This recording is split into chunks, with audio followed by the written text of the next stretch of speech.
Thank you बस।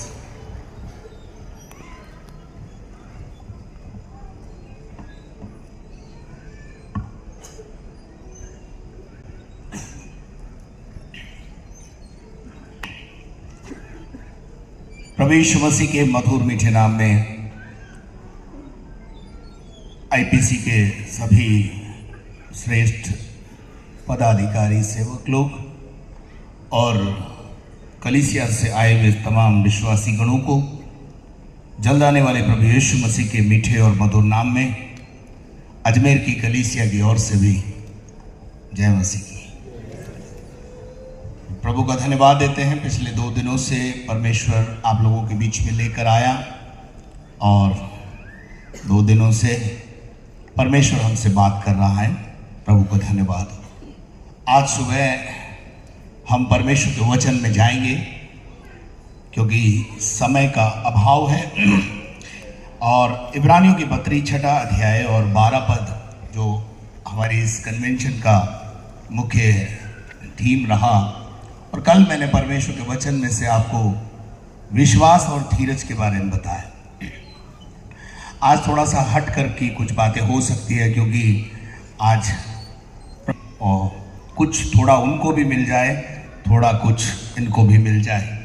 मैं चाहूँगा कि इस आयत को कोई पढ़ दे मेरे लिए, ताकि तुम आलसी ना हो जाओ। कितनी बड़ी चिंता है लेखक को, विश्वासी आलसी ना हो जाए।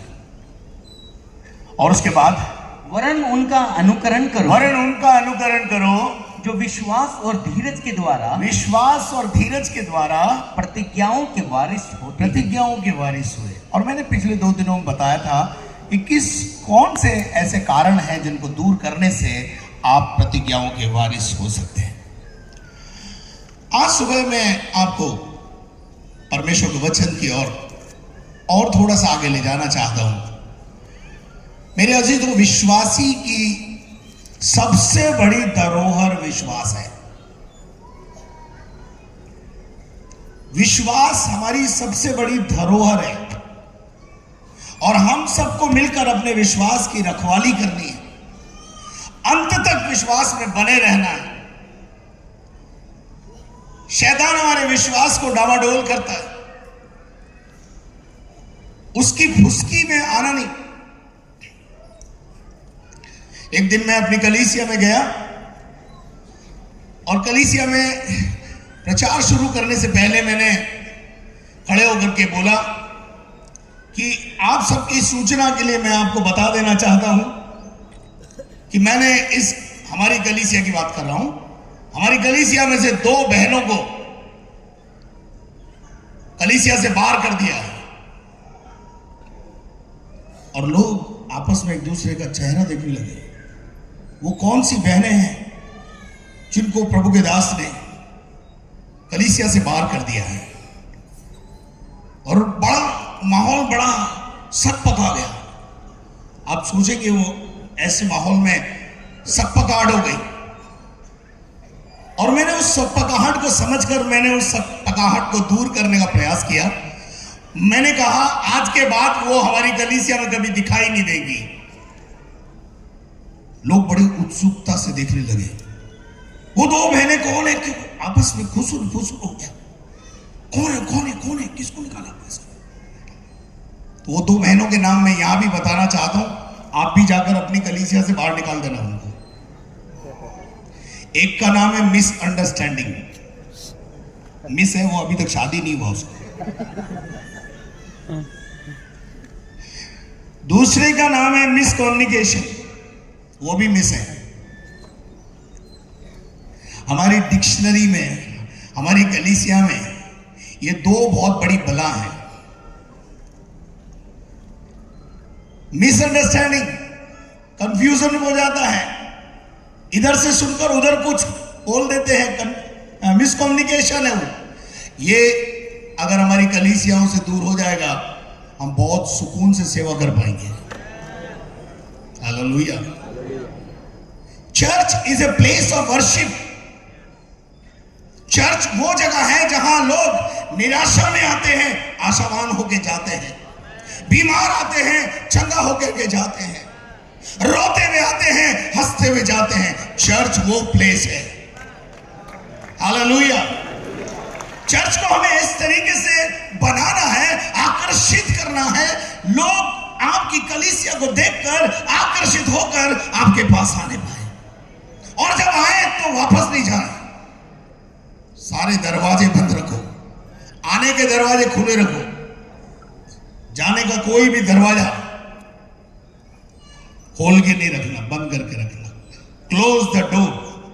सारे वो दरवाजे जिससे कलीसिया में लोग आते तो हैं लेकिन वापस चले जाते हैं, वो बैक डोर बंद कर दें, तब कलीसिया की ग्रोथ होने लगेगी। हालेलुया। मैं अक्सर बोलता हूं, चर्च सिद्ध लोगों का समूह नहीं है। चर्च सिद्ध लोगों का समूह नहीं है, पर सिद्ध बनने की इच्छा रखने वालों का समूह है। हम यहां पर सिद्ध हो गए इसलिए नहीं आए, हम सिद्ध बनना चाहते हैं, इसलिए हम यहां पर आए हैं।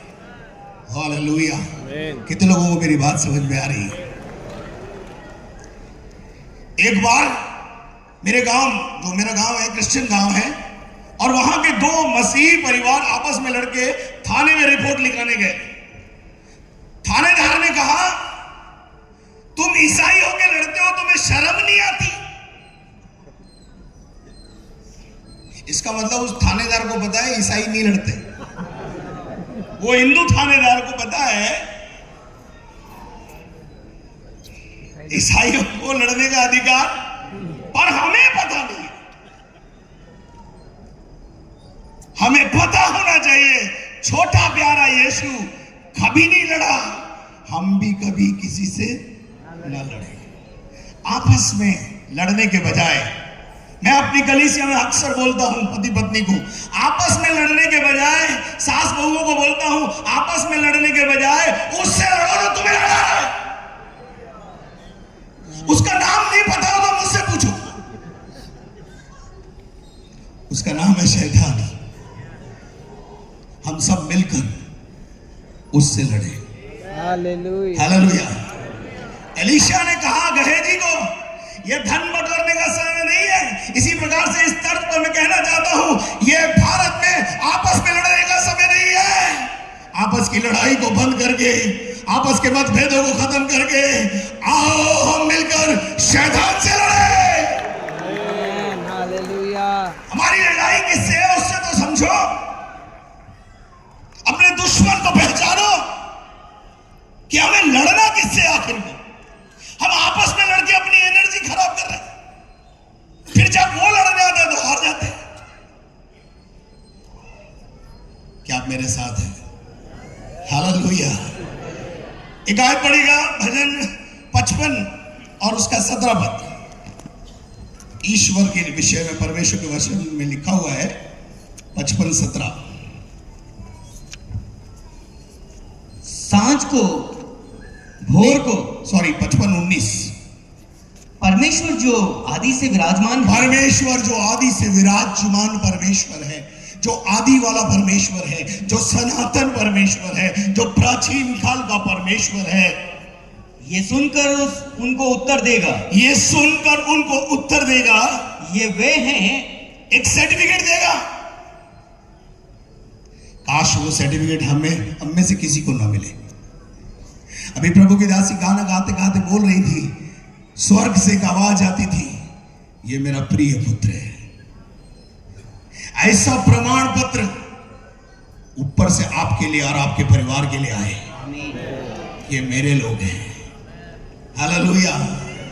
परमेश्वर यहां क्या कह रहा है? ये वे लोग हैं जो कई साल से कलीसिया में आ रहे हैं, जिनमें कोई परिवर्तन नहीं, पर कोई परिवर्तन नहीं। कितना बोल लो लाजी साहब, कितना चिल्ला लो, चीख लो, हम में कोई परिवर्तन होने वाला, हमें कोई नहीं बदल सका। मेरे शहर में मेरा एक बहुत जिगरी मित्र,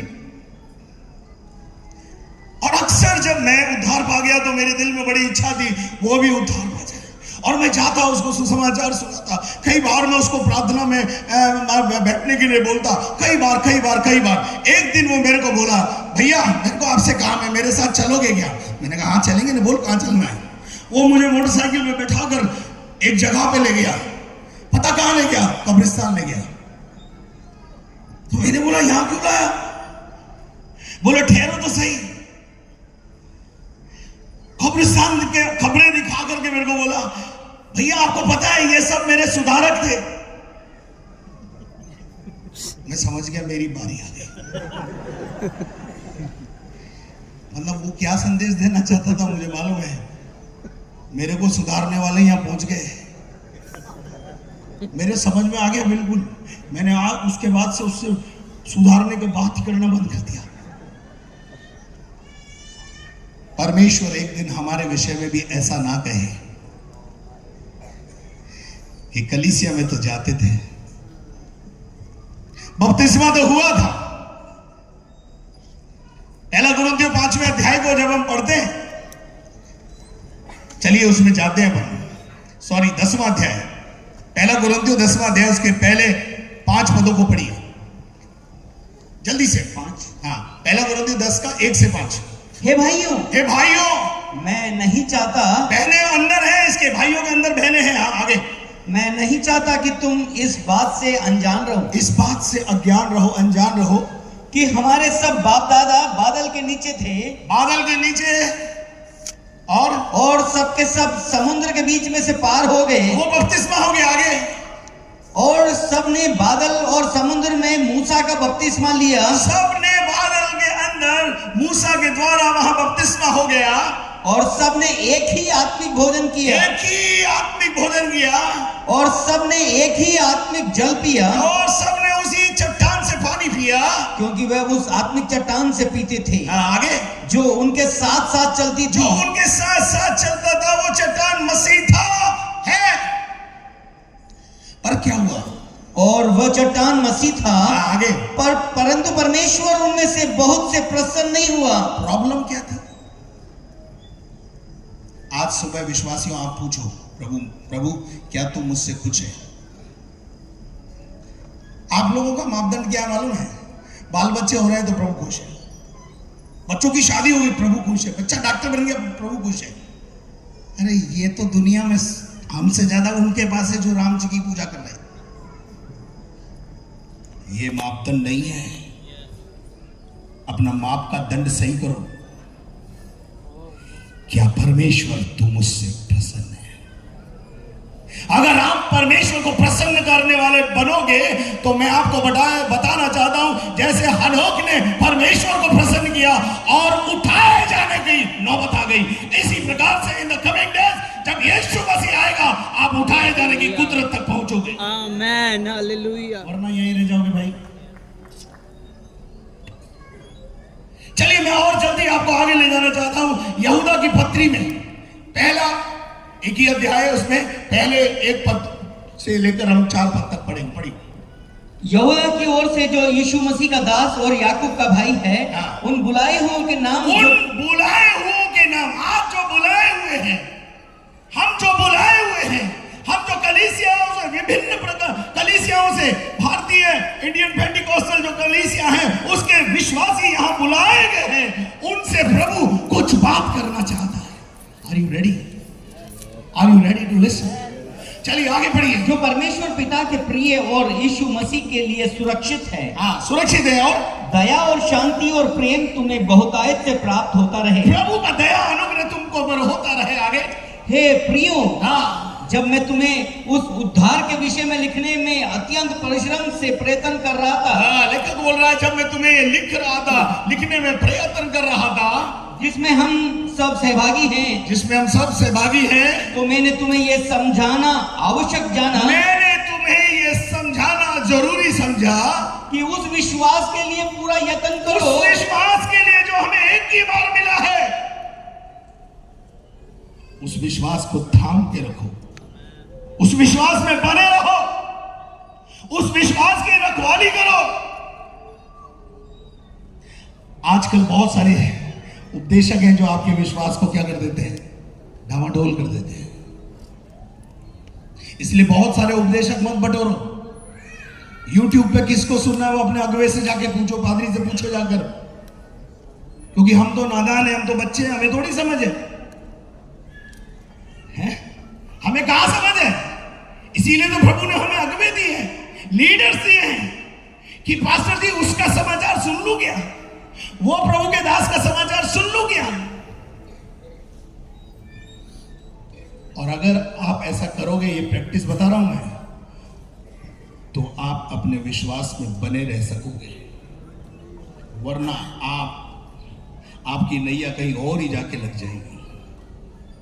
बी केयरफुल, अपने विश्वास को थाम के रखो,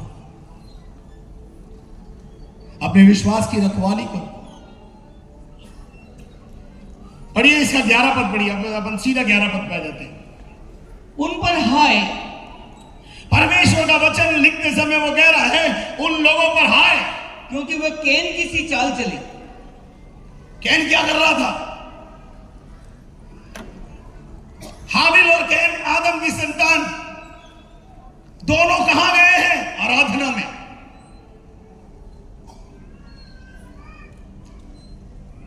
आराधना में आ रहे हैं, लेकिन कैन का स्वभाव हमारे अंदर पाया जाता है। आप सब जानते हैं, बाइबल बताती है कि हाबिल की प्रार्थना, हाबिल की आराधना ऊपर गई, स्वीकार की गई, लेकिन कैन की प्रार्थना और कैन की भेंटों की ओर परमेश्वर ने देखना भी नहीं चाहा। तो क्या कैन से परमेश्वर दुश्मनी करता था? नहीं नहीं, उससे भी प्यार तो करता था, लेकिन प्रॉब्लम थी वहां कुछ। परमेश्वर जब कैन जो है उदास हो गया, निराश हो गया। कई बार कलीसिया में हमसे बाद में आया हुआ लोग आशीष पा जाते, हम नहीं पाते। हमारे साथ बड़ी समस्या होती है ये, अरे वो तो 4 साल पहले, 3 साल पहले, 2 साल पहले आया, मैं 20 साल से हूं पर मेरे को ऐसी आशीष नहीं मिला, कारण क्या है? और जब आप निराशा में होते हैं, कैन से भी परमेश्वर उतर कर आया, कैन से पूछा क्यों उदास है, क्या हो गया? और परमेश्वर ने उसे सलाह दी, यदि तू भला करे, ये सलाह है, वो कारण बताया कि तेरी आराधना, तेरी प्रार्थना का उत्तर क्यों नहीं आ रहा है, तेरी भेंट क्यों नहीं। अपनी सोच बदलो, परिवर्तन चाहिए, तेरी लाइफ में परिवर्तन चाहिए। विश्वासियों सुनो, आज कान खोल के, आपके जीवन में परमेश्वर परिवर्तन की इच्छा रखता है। हालेलुया। कैन के जीवन में भी परमेश्वर परिवर्तन की आशा से उसके पास आया और उससे कहा, कैन मैं चाहता हूं कि तू बदल, और बदल कर उन आशीषों का वारिस हो जो हाबिल के लिए भी है, तेरे लिए भी है। मैं किसी का पक्षपात नहीं करने वाला हूं, पर कैन तो कैन है, कैन की चाल अलग है। आज विश्वासियों की चाल ऐसी है, कितना समझा रहे पादरी, हमने जो मार्ग चुना है, बाइबल में लिखा है हमने जो मार्ग चुना है, हर मनुष्य को अपना ही मार्ग सीधा जान पड़ता है, पर सुन, बाइबल बताती है उसके अंत में तुझे मृत्यु मिलेगी, जीवन नहीं। मार्ग, सत्य और जीवन केवल यीशु मसीह है। और जो मार्ग प्रभु ने तुम्हें बताया है, यिर्मयाह कहता है कि जब तेरे कान में आवाज आए, जब तेरे कदम डगमगाने लगे, तेरे पीछे से आवाज